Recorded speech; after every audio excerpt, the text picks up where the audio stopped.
tornar escritor, a gente, por mais que a gente escreva, a gente faça, pô, será que um dia eu vou me tornar realmente um escritor, né?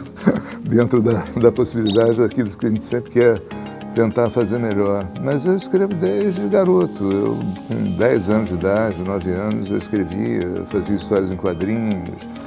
E com o tempo aquilo foi começando a juntar, você começa a escrever todo tipo assim, de vertente assim, de texto, crônicas, contos, poesias, até que você começa a parar em algo que você se sente um pouquinho melhor e você vai guardando aquilo, né? Aquele negócio de dizer que você tem coisas em gavetas, na verdade não deixa de ser uma realidade. Você começa a juntar um monte de textos, as coisas assim, dá para publicar, dá para fazer um material, de repente dá para a gente escrever, colocar um livro, fazer uma publicação.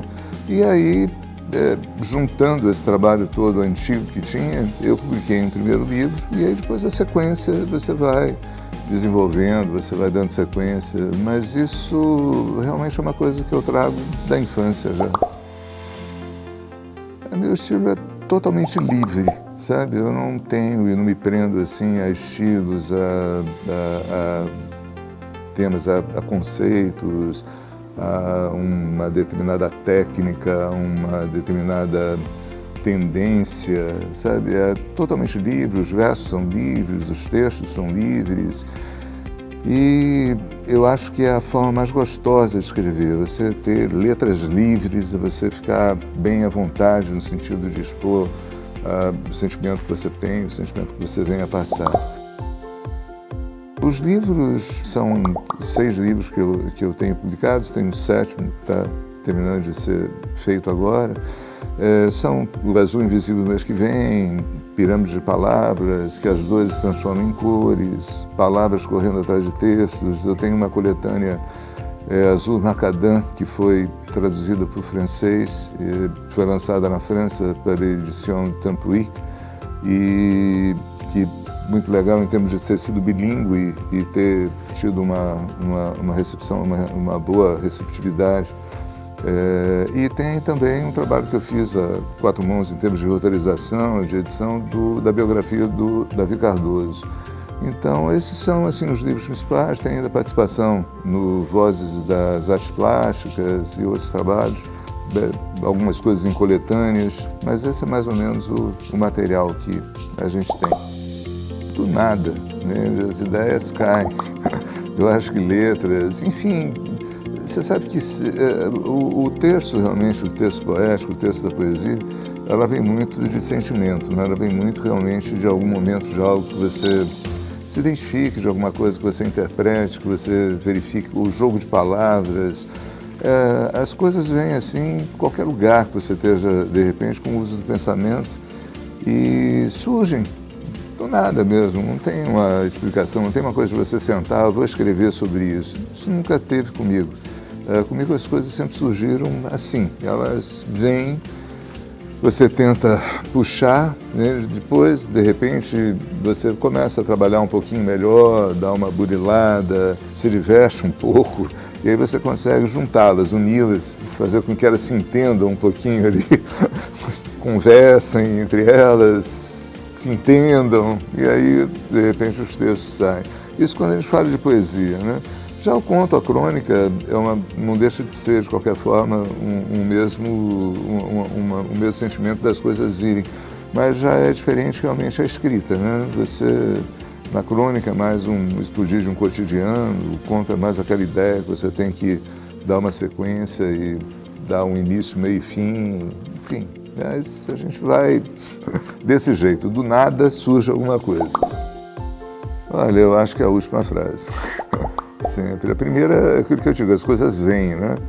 Aí você começa a desenvolver, começa a trabalhar, começa a fazer alguma coisa, e você tem que fechar aquilo de alguma forma, né? E às vezes o fechamento não vem tão fácil assim como o início do texto, como aquela explosão inicial, né? É o que eu digo, aí é aquela sequência do trabalho, mas muitas vezes ela vem mais facilmente, mas eu acho que o final é bem mais complicado.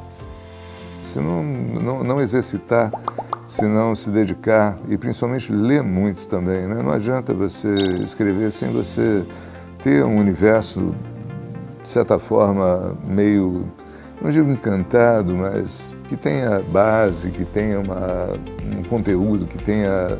Você precisa ter muita informação, né? Você tem que ter... E às vezes não, né? Tem pessoas que nascem falando aquilo que nunca viram, né?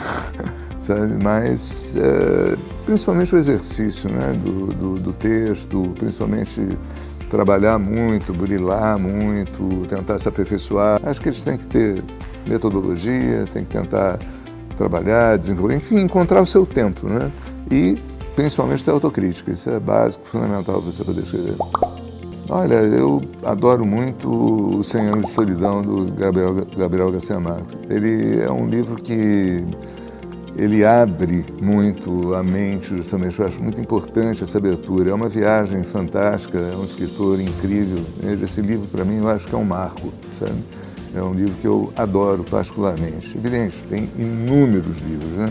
Você pediu um, é uma maldade, porque a vontade que a gente tem é de citar 10, 15, 20, mas assim, um livro especial para mim sempre foi 100 Anos de Solidão. Palavras correndo atrás de textos. Eu acho que esse poema, inclusive, significa um pouco dessa busca que a gente tem. As palavras correm, a gente tem que correr atrás da vida, né? Letras correm atrás de palavras, que correm atrás de frases, que correm atrás de sentenças, que correm atrás de significados, que correm atrás da loucura, da imaginação, da doideira. Insana e sana, para dentro de nós, para fora de nós, para mim, para todos.